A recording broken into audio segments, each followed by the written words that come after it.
আজি হোলি স্পেচিয়েলিটি হিচাপে chicken curry বনাব লৈছোঁ। তো প্ৰথমতে কেৰাহীটো গৰম হোৱাৰ পাছত তেল দি লৈছোঁ।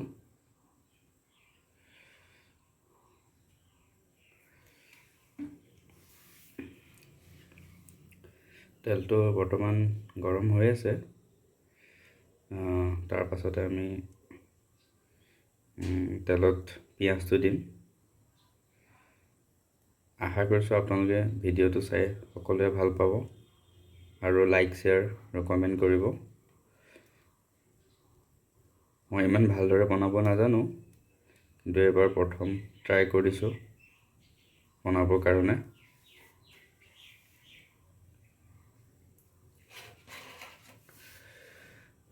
যোগাৰখিনি কৰি লৈছোঁ। তেল গৰম হৈছেগৈ, পিঁয়াজটো দিছোঁ।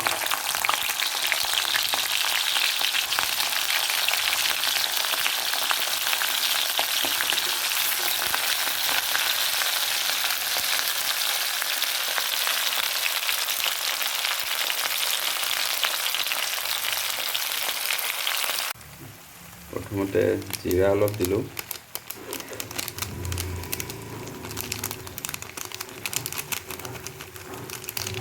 চব পেকেট মছলাই ইউজ কৰিছোঁ।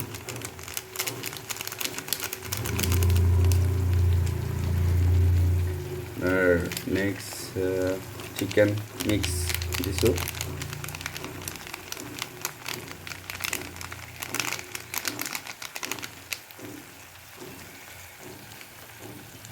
গৰম মছলা অলপমান দিছোঁ।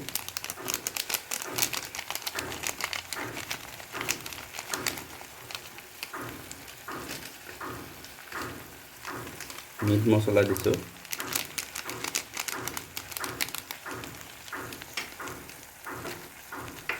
ধনিয়া অলপমান দিছোঁ। আৰু এতিয়া ভালকৈ লৰাই দিছোঁ, গোটেইখিনি মিক্স আপ কৰিছোঁ। ফ্লেমটো বেছি কম হৈ গ'ল, অকণমান বঢ়াই দিছোঁ।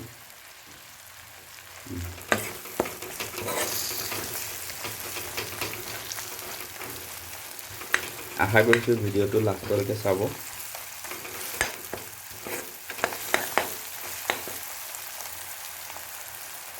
পিঁয়াজখিনি ভালকৈ হোৱাৰ পাছত অলপ অলপ ৰঙচুৱা হ'লে তেতিয়া আমি চিকেনটো দিম আৰু ইয়াতে।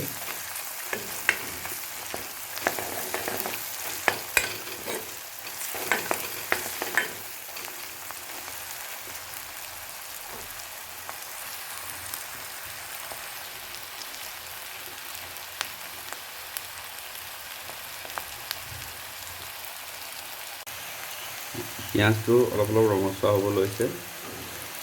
এতিয়া আমি ইয়াতে বিলাহীটো দি দিম। বিলাহীটো অলৰেডি কাটিয়ে থোৱা আছে, মই বিলাহীটো দি দিছোঁ।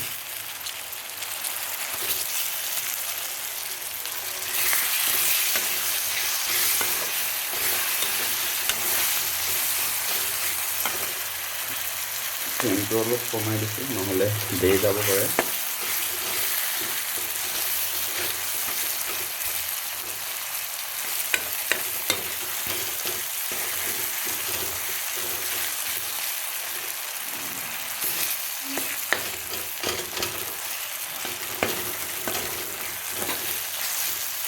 এইটো মোৰ প্ৰথম ফুড ব্লগ, য'ত নেকি মই আজিলৈকে বনাই পোৱা নাই আৰু মোৰ ব্লগ বনোৱাৰ অভ্যাসো নাই। তো আপোনালোকে চাব, ভাল লাগিলে লাইক শ্বেয়াৰ কমেণ্ট কৰিব আৰু চেনেলটো ছাবস্ক্ৰাইব কৰিব।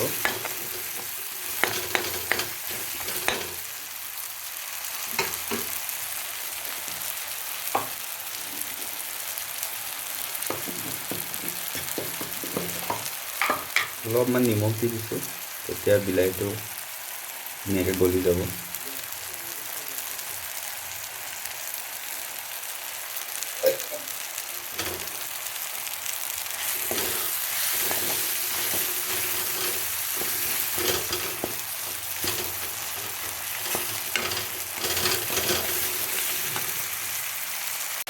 আপোনালোকে দেখিছে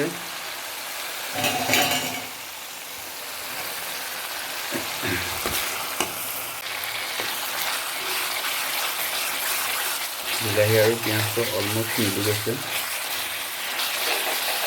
বিলাহীটো অলমষ্ট বইল হৈ গৈছে। এতিয়া আমি ইয়াতে চিকেনটো দিম, আলু আৰু চিকেনটো দি দিম।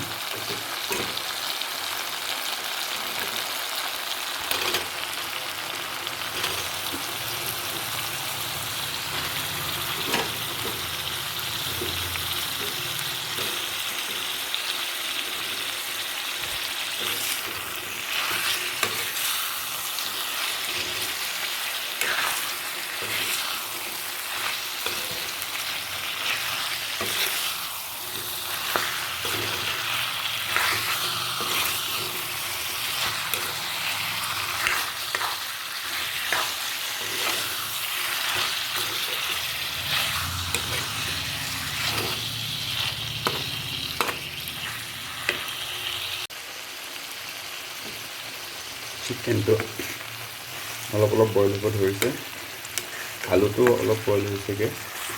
এতিয়া আমি ইয়াতে নহৰু আদা যিটো পেষ্ট বনাই থোৱা আছিল সেইটো আমি দি দিম।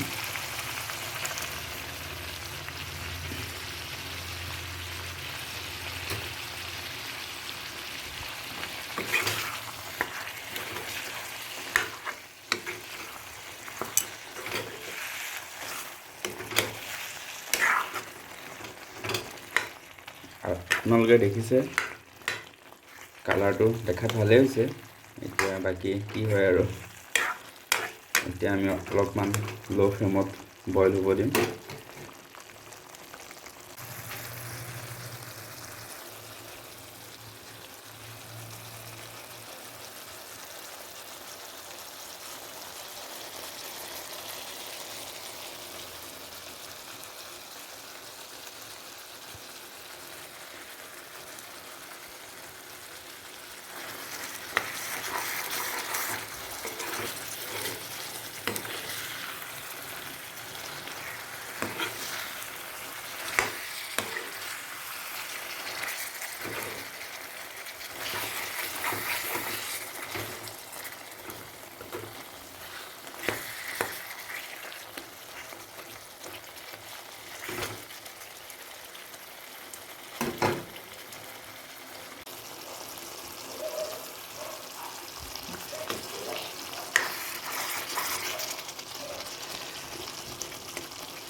চিকেনটো অলমষ্ট হৈছেগৈ। লাষ্টত আমি ধনিয়া পাতটো ইউজ কৰিছোঁ। যদি আপোনালোকে মোৰ ভিডিঅ'টো চাই ভাল পাইছে তেন্তে লাইক, শ্বেয়াৰ আৰু কমেণ্ট কৰিব, আৰু লগতে চেনেলটো ছাবস্ক্ৰাইব কৰি দিব।